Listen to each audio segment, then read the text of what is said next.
Donald Trump had a great economy, lowest unemployment rate in 50 years. I think it was half a century. Guess what, John? Kamala Harris and Joe Biden broke the economy. Economist Mark Zandi just called this the greatest economy he's seen in 35 years. The unemployment rate has been consistently at 4% or lower, and GDP has been around 3% for the entire administration.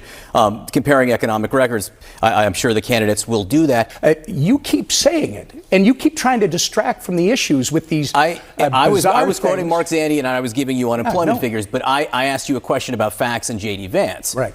What about I asked you to talk about facts that are important to the American people. The economy that Biden broke, that Trump will fix. The border that Kamala Harris has left wide open. So it's okay to misstate facts when you don't think they're important to you? As most of you know, MAGA Republican politicians suffer from severe chronic fact allergy. And unfortunately, due to the cowardice of the media, they very rarely get the help they deserve. But every now and then, you'll get a mainstream media anchor who will call MAGA Republican politicians on their lies to their face. And we have one great example here that I want to show you, which you will find wildly entertaining.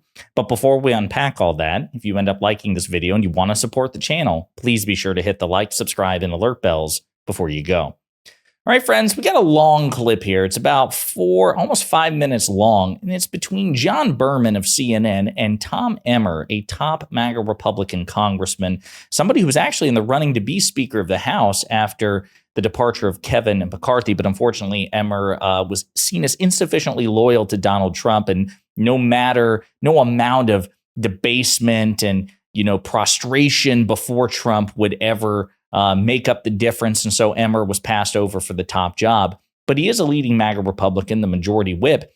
And crucially, he has been playing the role of Governor Tim Walz in debate prep for J.D. Vance ahead of tomorrow night's vice presidential debate. So that's the context for this. He was interviewed by CNN in studio. And typically for a MAGA Republican politician, he lied a lot. And John Berman just casually, matter of fact checked him on a couple of things and then went to move on with the rest of the interview. But Tom Emmer was triggered, and it resulted in a really entertaining back and forth. So we're going to play the clip and unpack it together. And how would you assess J.D. Vance? Because right now in the polls, poll after poll shows that the voters view him unfavorably. He's underwater in terms of favorability. Well, first off, if you look at Tim Walz, he's not popular, but those same polls suggest he is. As he is introduced and his policies are introduced to the American people, it's going to be much like Minnesota, where he's very unpopular. He lost his former congressional district both times he ran for governor, and he lost it by almost 10 points last time. And I think when it comes to J.D., his opportunity tomorrow night to reintroduce himself to the country, I think they will like J.D. Vance. Governor Walz has won twice, though, statewide in Minnesota, and a vote in Minneapolis counts as much, as a vote anywhere else. I mean, he's won twice as governor in Minnesota. Correct? Let's be clear. The last election, he barely got over the line with just over 50% of the vote. Out of our 87 counties, he lost 74 of them. And in those 74, he got 37% of the vote, John. Once he shows you what he's all about, I could go into details, but we don't have time. Counties don't vote, though. The people vote. And again, when you're looking at the favorability for J.D. Vance, I mean, how do you explain? CNN has him 12 points underwater. Reuters has him 12 points underwater. Quinnipiac has him 10 points underwater. Again, I just want to be clear before Tom Emmer engages in his cope session and then eventually gets to the really blatant lies that Berman feels the need to fact check. J.D. Vance is the least popular vice presidential candidate in recorded history. Since we've been tracking these things, he is more unpopular than any Republican or any Democratic vice presidential candidate we have ever seen. More than Kamala Harris, more than Mike Pence, more than Sarah Palin. It just doesn't matter. And there is no question, and listen, if you're a centrist, if you're a conservative watching and you really like J.D. Vance, I'm going to throw you a bone here. Popularity doesn't necessarily reflect competence. It doesn't necessarily indicate anything other than just more people prefer you than not. Now, I think Governor Walz is infinitely more competent, would be a much better executive, but set that aside. We're just talking about popularity. I'm sorry. It's a fact that J.D. Vance is considerably less popular and less liked and less likable than Governor Walz. Again, you can still prefer Vance, but don't lie about what the polls say simply because they're inconvenient for you. So with that in mind, let's go back to the COPE session, and it's going to get pretty good. As people are introduced to Tim Walz and understand that this guy is for free health care, a free college tuition, he's given driver's licenses to illegals. Thousands, as we have now learned from ICE, are rapists and murderers who are in this country. He wants an open border just like Kamala Harris. These two are both soft on crime and soft on the border. Again. So just real quick, a couple of things. So that once again, Tom Emmer is weaponizing in bad faith, as many Republicans have, this recent ICE report about 13,000 migrants in this country who have committed homicide either here or abroad. Couple of things. Number one, despite what they want you to believe, they'll either claim this or they'll imply it. The vast majority of those migrants entered this country under previous administrations, including the Trump administration. So if they omit that part, brutally fact check them and rub it in their faces. Number two, most of the migrants have either served prison sentences or are serving prison sentences for their crimes in various jails and prisons throughout the country. They're just not being detained by ICE because they're not in ICE custody. They're either they've either served their time or they're serving time in other facilities. Number two. And number three, of course, it was Tom Emmer's party, the Republican Party, that killed a very conservative bipartisan border bill simply because they wanted to help Trump politically in an election year. So again, the Republican Party has absolutely no ground on which to stand. We'll continue. I was talking about Senator Vance, though. Mitt Romney said, quote, "I don't know that I can disrespect someone more than J.D. Vance." That was in McKay Coppin's book, Romney: A Reckoning. Again, I think J.D. Vance is going to do a great job tomorrow night. When people focus on the issues, and the issues are very clear for the American people. Donald Trump had a great economy, lowest unemployment rate in 50 years. I think it was half a century. He had families making $6,000 more in wages over the course of his tenure in his first term. Guess what, John? Kamala Harris and Joe Biden broke the economy. They opened the border. They've created all these problems around the globe. JD's going to do a great job talking about the fact that Donald Trump did it once. He'll fix it again. Economist Mark Zandi just called this the greatest economy he's seen in 35 years. The unemployment rate has been consistently at 4% or lower, and GDP has been around 3% for the entire administration. Comparing economic records, I'm sure the candidates will do that. In your preparation, how challenging has it been to get Senator Vance to hew to the facts? And I ask that because of the things that he said that were dishonest about eating pets in Ohio. I ask it because he claims that President Biden didn't pass or sign the law mandating $35 insulin for all Medicaid recipients. This is the problem. So I just want to say we're gonna go back to this. This is really, really important.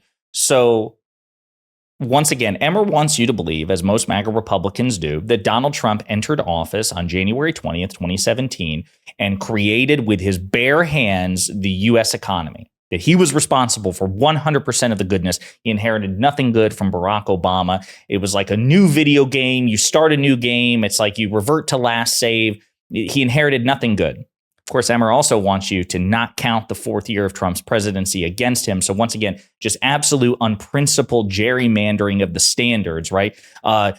Trump created all the good stuff by himself. All the bad stuff that happened when he was president, you can't hold that against him. Pathetic loser stuff that we should relentlessly call out and make fun of because it is profoundly pathetic, stupid, dishonest.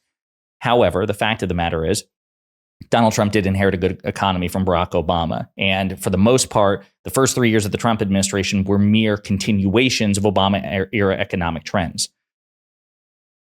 Unemployment is lower under President Biden. Many of those macroeconomic trends are better under President Biden, and that's after President Biden was given a terrible economy by Donald Trump. Okay, so again, it's actually Donald Trump's economic stewardship is just objectively worse than President Biden's, especially when you consider what each of them inherited. Donald Trump inherited good stuff from Barack Obama. President Biden inherited bad stuff from Donald Trump.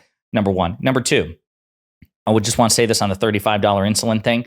J.D. Vance is publicly lying to his followers, to the media, saying it was actually Donald Trump who capped insulin at $35 for seniors. He did not.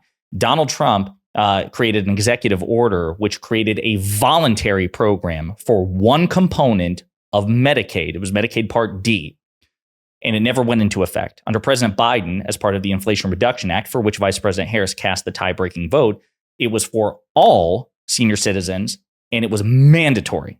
Okay, so objectively speaking, all the credit, all of it, 100% gets to go to President Biden and Vice President Harris, and Donald Trump gets 0% of the credit. And again, you should be relentless when fact checking. They both didn't contribute. No, Trump did nothing, and Biden and Harris did everything. Trump gets no credit and should get made fun of for attempting to take the credit. Again, it's okay to be very harsh about this because these are facts that the Trump campaign are deliberately trying to obscure for their own cynical political benefit. Give them no quarter with this. Do not give them the benefit of the doubt. They are blatantly lying to people's faces. So with that in mind, let's get back to Emmer. With the media, John, quite frankly. You just talked about how unemployment's so low, how this is the greatest economy we've ever seen. Just keep saying that. Because the Americans that I'm dealing with, the constituents, they see an economy that's broken. They see inflation that costs them $1,200 more a month on average than for the same basket of goods they just bought 4 years ago. You keep saying it, and you keep trying to distract from the issues with these I was quoting things. Mark Zandi, and I was giving you unemployment figures, but I asked you a question about facts and J.D. Vance. Right. What about And I asked you to talk about facts that are important to the American people. The economy that Biden broke, that Trump will fix. The border that Kamala Harris has left wide open. So it's okay to misstate facts when you don't think they're important to the American people? I think J.D. Vance will be very clear tomorrow night, and I think he's going to do a great job.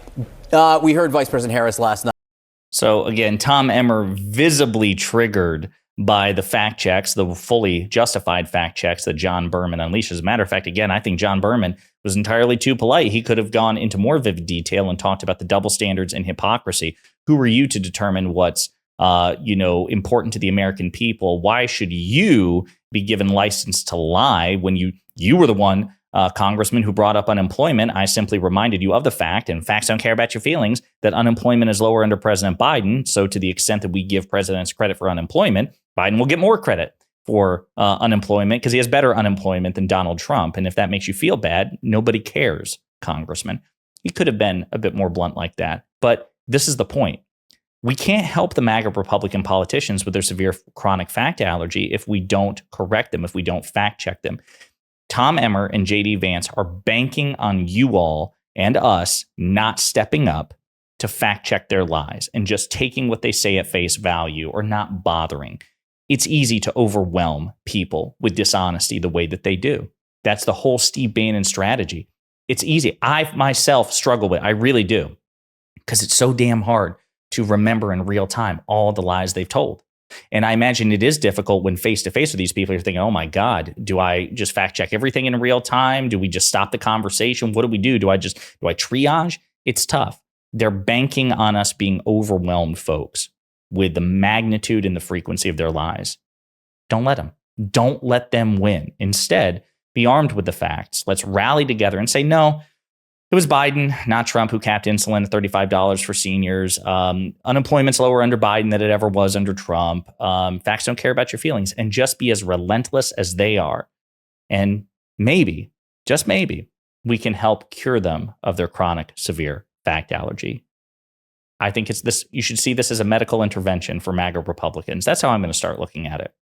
Great stuff from John Berman. Glad he actually spoke up and didn't let it go. Great to see this MAGA Republican politician be visibly triggered in real time because he is no match for fact checks. And in the real time, or in the meantime, let me know what you think in the comments.